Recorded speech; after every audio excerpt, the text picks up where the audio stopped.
So, hi. Hi. Hi. Hey, yeah, like a little bit different because we all speak our own language, Latvian, but now we're gonna talk in English so everybody can understand us. But it's really, really nice to see you. Thanks, ladies. I'm super excited and I'm a little bit sick, so maybe I will not. But before we start, I want to again tell you, ladies, how I do appreciate what you guys are doing, and I'm super happy that you three of you are doing this. Maybe with it's behind the scene, but yeah, I just want to say how excited I am to be a part of this and to be with you guys. Thank you. That's We so sweet. appreciate you Great way taking to your start time. the interview. Yeah, Yeah. yeah. It's a little bit my first IG live, so I hope no one will call me, or I don't know how this is. It's It's okay. okay. We're Yeah, all we learning. always have technical difficulties. That's just part of the everyday life for us. So we always figure it out in the end. True. Exactly. But yeah, I mean, I guess we can dive in to our Yeah, questions and for everything. sure, for sure. But a small intro is that, we've grown out of the Latvian league and you've grown with us, funnily enough. And now you're refereeing in the biggest stage, which is absolutely amazing, represent Latvia and everything. And I see Elvis representing a referee too over here. So yeah, welcome to our live. Thank you. Yeah. Ladies. It Yeah. was it was even crazy that how we met here. Actually, I'm at the gym right now in France, and I was just warming up this season, like for the Euro Cup game, and suddenly Anna's like, "Ciao, Paula." I was like, "Oh my god!" I I was just so zoned into the game, and she was just there. It's just so weird sometimes to see your Latvian natives like outside the home. So it was really, really nice. yeah, it's also I would say it's also nice to go somewhere to officiate. It's also nice to see some Latvians. Or your for someone from your own country. It's yeah. Also, I'm sure we will talk about communication or something. So it's also a good help to if you have Yeah, for sure. someone you can talk to. So it's yeah. Absolutely. Communication, a big part of it. We'll get to it. We'll get to it. But yeah, I mean, let's just dive in. The usual questions. So your upbringing and how did you start playing basketball and tell us about the way to America and everything. Yes, I started playing, I would say really, not really late, but late. I don't come from a family that, is associated with basketball or sports, just active people. Mm. And there was a advertisement about like a recruitment for a team, but it was for younger girls, 2 years younger. But and the coach, Maya Kublinya, yes, she. It was a funny story because I was going to the pool with my mom every Wednesday, and then there's this advertisement, and the coach, she is actually going to the pool on every Wednesday as well. So we kind of met there, and Yeah. and then I kind of started. I was also active child, but didn't know anything about basketball. I was like, okay, I want to try. Uh, Mhm. that's how I started and played. I never played for national teams or anything, but somehow, maybe a miracle or somehow, I did end up at university in the United States. I played 2 years in junior college and another 2 years in NAIA. How I got there at that time, it was 10 years ago, maybe even more. No, not 10. Yeah, more. In 2009, we had this like agent who was bringing, there was no game tape or anything that you can actually show. Then he was bringing some coaches from the States here, and we had like practices and stuff like this. And he had contacts in in the States, so I think somehow something like this, and then something happened, and it was really, like I said, it was like a miracle or something. But what I wanted, I knew what I wanted. I wanted to. I love basketball. We will probably talk about it later. So I wanted to try. I was like, okay, I will have an education, travel to another country. I will live there for a while, and which is I would say the probably the best thing that happened to me at a younger age. Now I would say it's my son and everything. But that time, I would say because when you leave your house and you go to another continent, uh, Yes. you grow up so fast, and I think that this life experience in general is I would never, I don't ever regret anything. Yeah, so I definitely don't regret this, going there, getting this life experience, getting education, meeting people, traveling, see the world, because at that time when I went to the States, we had only now we have FaceTime and everything, but okay, at that time Skype was the big Okay. The Skype time. coming up. And Yeah. so I I What think did you study? yeah, but yeah, What did you study? business and accounting. I'm still also working in finance. Yeah, nice. I studied finance. very good, very There good. we go. But I think it's a great experience that you're sharing with us, because also a lot of girls who we've talked to and we've kind of had a connection now, a lot of girls want to go to States and have this experience, but but they haven't gone through the national teams and all that. So obviously there's a little bit more work to getting that exposure, right? But it's not impossible. That's what I'm saying. Yes. Yeah. And I would say it's even, let's say, easier nowadays, especially with you guys. I know maybe you're focused more on NCAA, but I'm sure if there's a platform and stuff, also other like JUCO or NAIA or Division 2 schools can, Oh no, we We do. focus on We everything.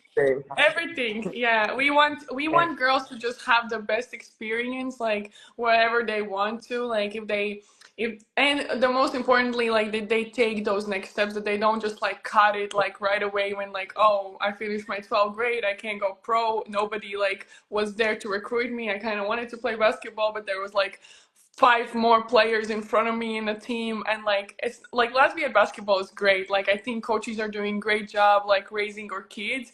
The problem is like they think that because they're the sixth, seventh, eighth player, maybe they don't have any opportunities, and like we kind of want to tell them like you have, like you're still probably better than most of kids, like no offense in America.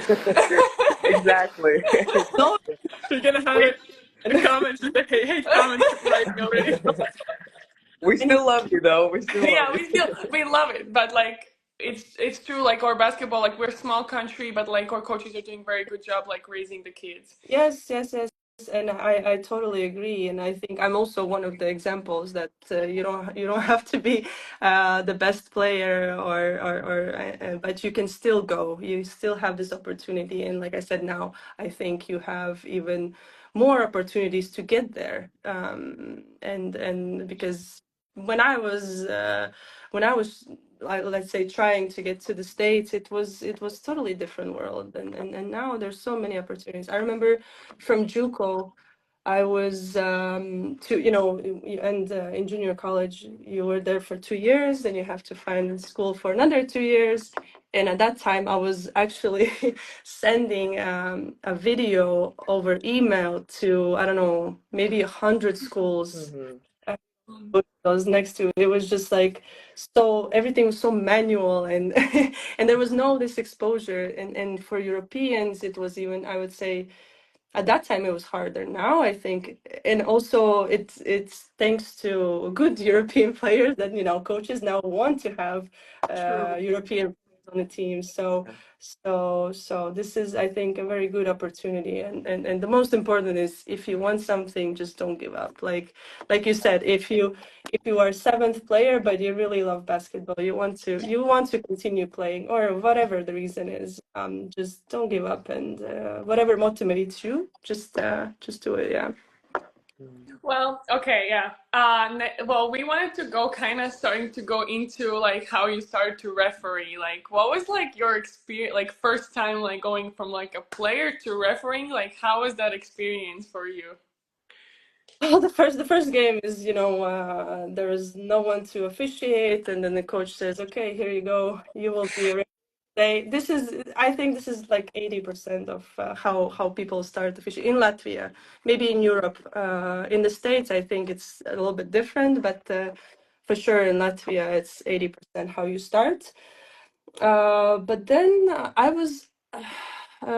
I think it was why I also wanted to continue this, because I was traveling with, because we had the games, we would go to play against another team, but all youth, all ages, so all the teams. And so I would officiate games for our younger girls, and eventually also older girls. And it was just, I don't know, maybe a nice time also to spend, with my friends as well. Okay, they're maybe 1, 2, or 3 years younger, but this is like how we like build the community kind of. And so spending time, okay, getting some extra money. But after that, I think it was just this uh, motivation to even officiate, uh, let's say, good games and better games, the closer games, and then it came all the emotions from coaches and parents, and I think then it grew into some kind of, I don't know, adrenaline, or something that you get from. Um, these games, really, because every decision you make, whether it's correct or incorrect, someone's gonna oppose or someone's gonna yell because they think differently, and so this adrenaline to have the correct calls, or I don't know, it's just something. Uh, but So that's that. how old were you when you first refereed the game? I think 14. Okay, so very young. You started young. Okay. Okay. And And how is this like how to say, like the road to, now you are officiating the highest level of the game. So what's kind of the road to get there? You start, okay, with you already touched up on the youth games, but what's coming next after that? Okay, youth games. Then I think I started some amateur games. So guys, mostly older guys who used to play or wanted to play. So that's a different kind of emotions. And then it was women's league, Latvian, like national league. And at that time, it was very strong. It was this 2008. I started officiating women's league in 2008. That So was I was when Cēsis, Liepāja, and right? and TT were And playing. yeah. And I got my first final actually the first year. Okay, it was like I assume it was like an advance, but it was a amazing experience. That was the first and the only time I was standing in the pregame and was just shaking Oh my because God. because of the stress, or I don't know. But as soon as the game started, everything disappeared. But that was the one experience that I had, for sure. The only one, when I was standing and just thinking and stressing out. But after that, everything disappeared and I forgot. Yeah, Yeah. I gotta work them nerves. Gotta work them nerves. That's for sure. Yes. Yeah, okay. So, and how is the dynamic between the refs? Like, do you have like pre-game meetings when you like see, or you already know each other? So it's like, like at this point, yeah, maybe you already know each other, so you don't meet that like before, like to get to know kind of each other and like know where each other is coming from and stuff.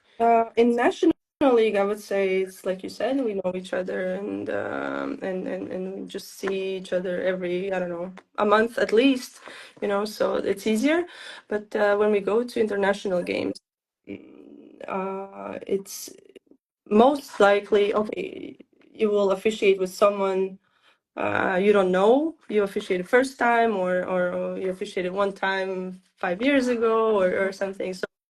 So we arrive for international games the day before, Mm-hmm. and our first, let's say, official meeting is the breakfast.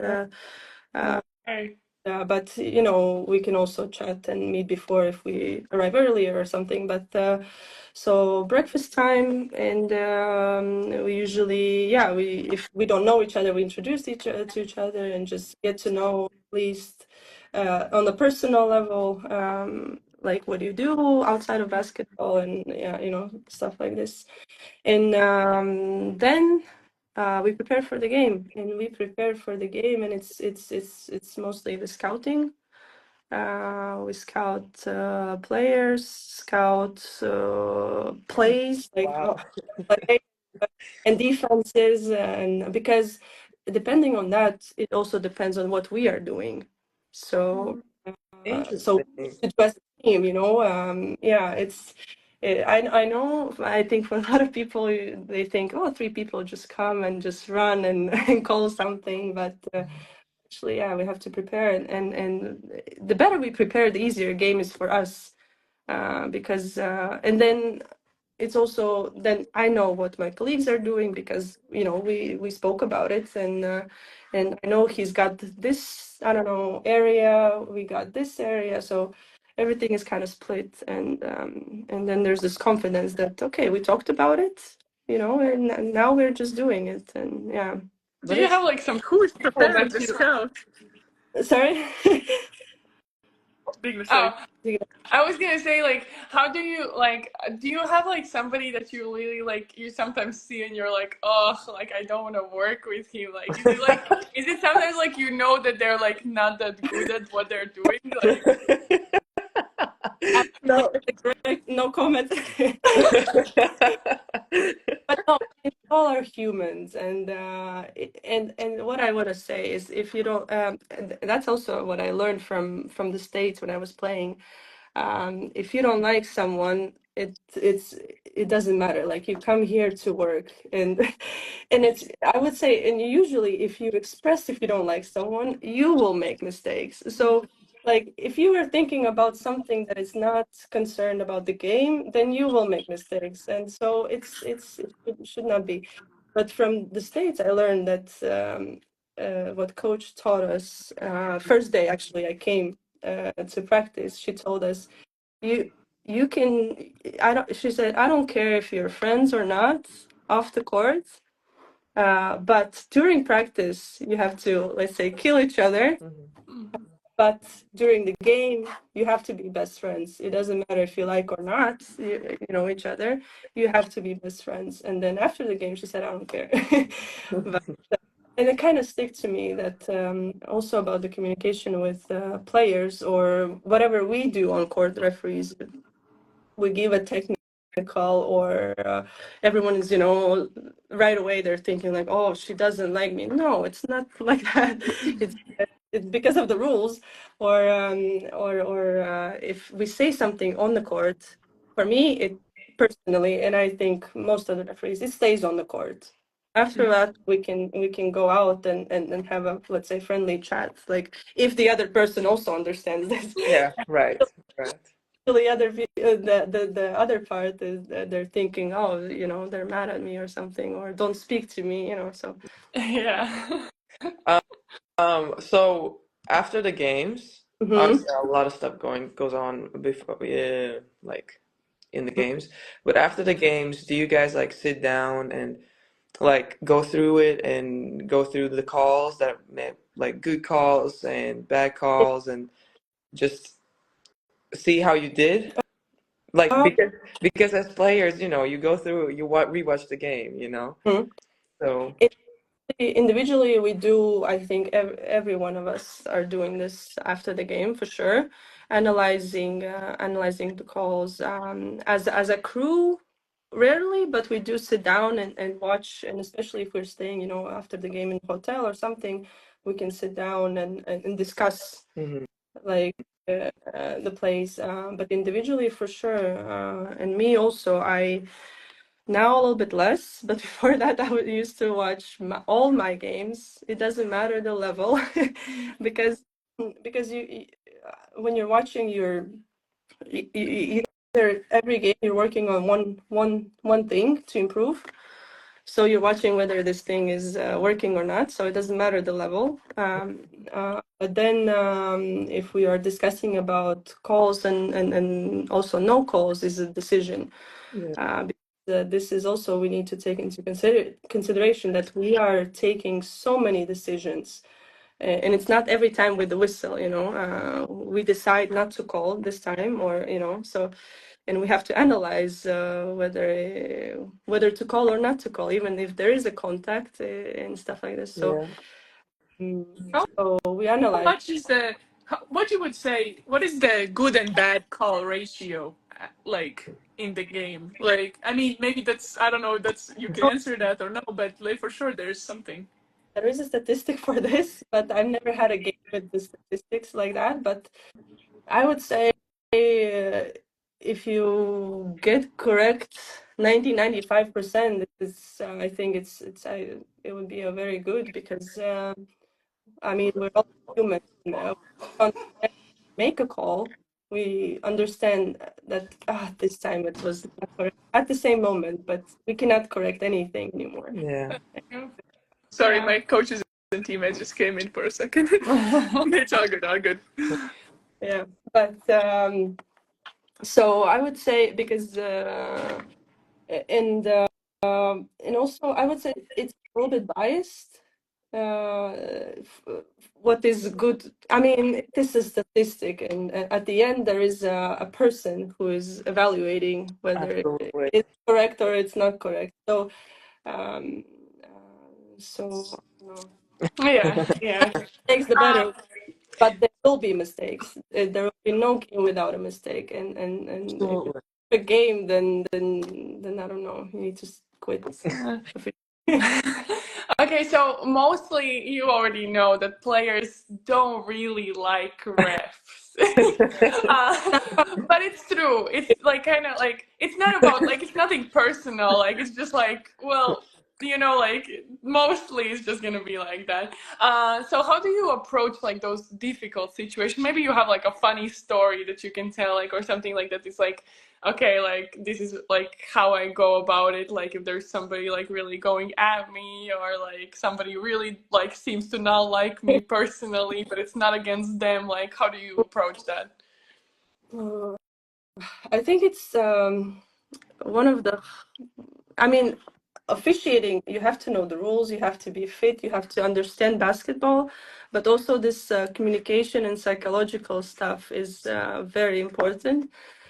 And there's no recipe for everything. I personally like to communicate more. Mm. This I learned also from the States when I was playing, and American referees, they're really like, because in Latvia at that time, no one was speaking, when they call a foul or out of bounds, zero, like zero voice support, verbal support. But now, when I was in the States, it was so interesting that they were talking to you and calling, like I don't know, when you are going for the ball and you're diving on the floor with your face down there and it's out of bounds, they're yelling, oh, it's blue ball, and oh, okay, it's mine or it's not mine.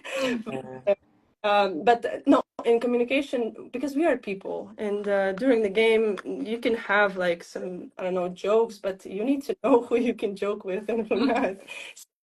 It's also this evaluation. I think it's the personality, and just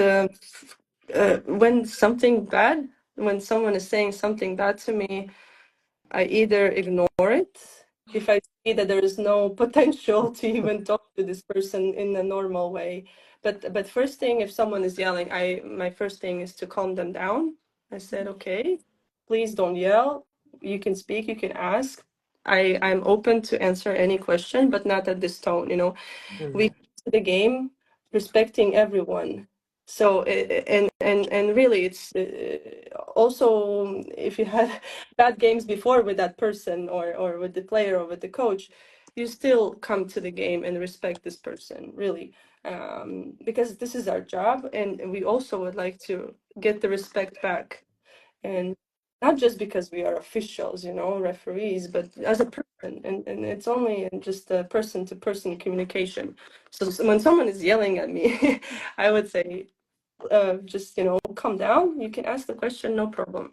Then if we have different opinions, then I said it's also okay to disagree. You have one opinion, I have another opinion.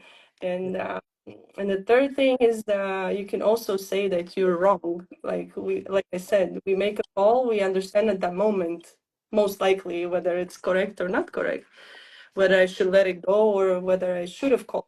Yeah. And you can communicate it with person, but also again, not with everybody.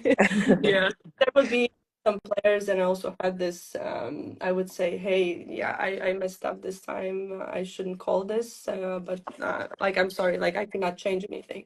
And then he or she would go and say, "Hi, she said that this was a mistake." So, not Yeah. talking to you anymore. Yeah. Yeah. Yeah, but just this communication building, and especially if it's in the local league, you see these people all the time. You communicate good or bad all the time, and with coaches, you throw them out of the gym, some, and then you come back to the next game, and you still. I respect the same. Like I respect the person. Like he got kicked out, for example, or something he said maybe even hurtful to the referee.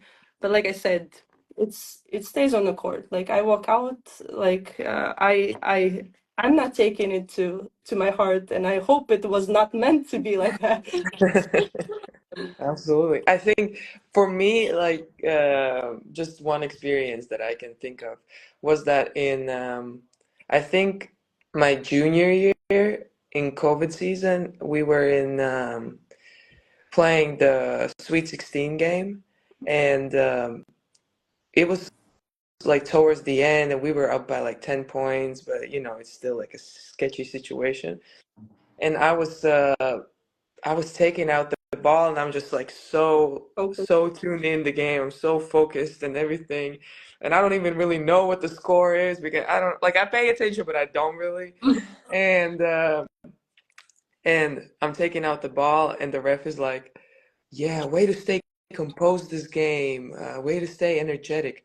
And I'm just like, I'm so focused that I hear that somebody's talking to me, but I can't really understand. And plus, it's like the crowd. I mean, not the crowd because it was COVID year, but there was some kind of a noise, and I just look at her. I'm like, what? What? And she was just trying, to, build good connection and encourage type of thing.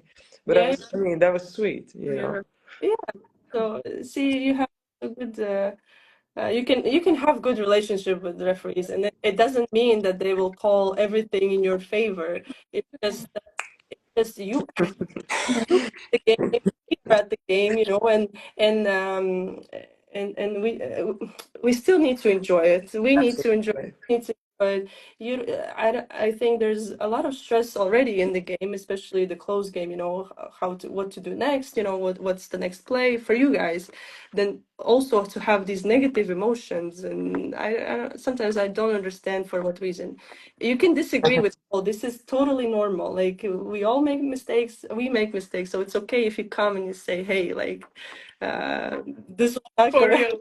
But for real, like honestly, like, contacting you for this call and everything, I feel like as players and probably as coaches too, like we often don't show enough like appreciation for the refs because like without you guys we would not have the game. So just to take a moment now to say to you and like to everybody, like, all the refs that have worked, the game, that we really, really do appreciate. And obviously, when we are playing, there's only our team and everything that stands in between that, us and winning. So it's the opposite team, and a lot of times it is the refs. But like honestly, how Alex said, like building the good communication, all this. Like I know that I had. game, my rookie season, my pro season with TTT when we played against Yekaterinburg, and our head coach was like ejected from the Yeah. team, from the court, and afterwards he said like it was kind of almost he did it like intentionally because we won that game against like the reigning champs of EuroLeague, and but the game was like we were playing good, but it was really physical game. So all like there's a lot of players that are really respected on this team. So it was feeling like okay, like we are not really being respected. So he was like, okay, I'm gonna take it on me. Mhm. He trusted the our assistant coach that he gonna take care of it. So in the end, like it worked good. So I think it's also like this really tactical thing sometimes. Yes, exactly. Yeah, and you need to distinguish it as well. You need to understand like whether the coach is he wants this technical on purpose and this is okay, or the warning. At least some Yeah. coaches aren't for them is enough with the warning, but and and and some coaches are super smart. They're putting this stress on you on the referees. They want the technical, but they're doing it in a smart way that you don't understand whether it's intentional or you're just trying to absorb this information and start thinking about it, and it kind of throws you out. This is also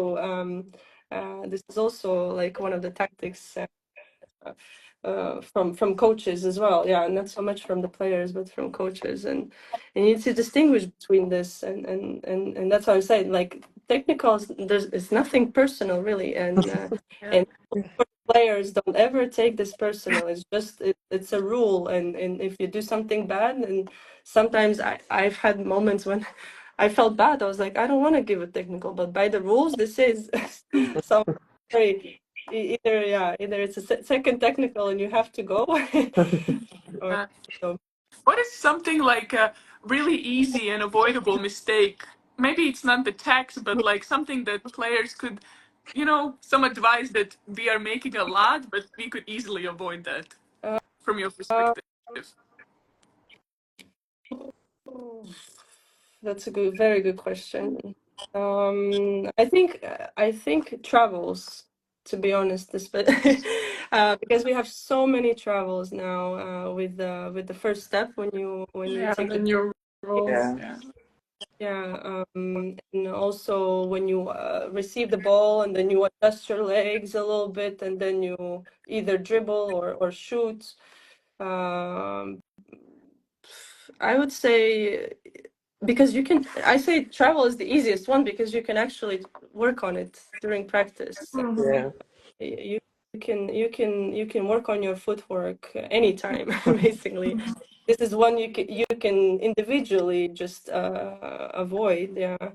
Um, but How do you see like okay now like this for example like the some rules are changing, how do you see the game evolving in the future? Do you see like some more changes, and like what do you think is gonna happen like with the basketball? I would say it will be faster, Mm. maybe more athletic, because I know faster from the rules purpose, because also this big emphasis is on don't stop unnecessary the game. This is one of the emphasis. So we call these marginal calls. So small contacts that don't okay, even if you see the contact, like it's, let's say, a big one, but offensive players continuing to go without any, effect on the speed or anything, then we have to kind of let it go. And so because of that, the game is already getting faster and faster. We're stopping less and less. And I think the faster it is, it's not because we want to go home, or get back. It's I think it's even more enjoyable also for women's basketball because there are a lot of contacts, and they're I would say maybe affecting, but they're not so visible as in men's game, because men's game is more faster and the contact is stronger, so you can visibly just see it, whether it affects the player or not, so much easier. But Mhm. there's also hands and pushes, and then you're starting to think whether she pushed hard enough or Yeah. you know so we kind of look at the big picture. Basically, if after the game you're reviewing the game film and you see that the game is playing, and if you put it on speed times 2, and if you see that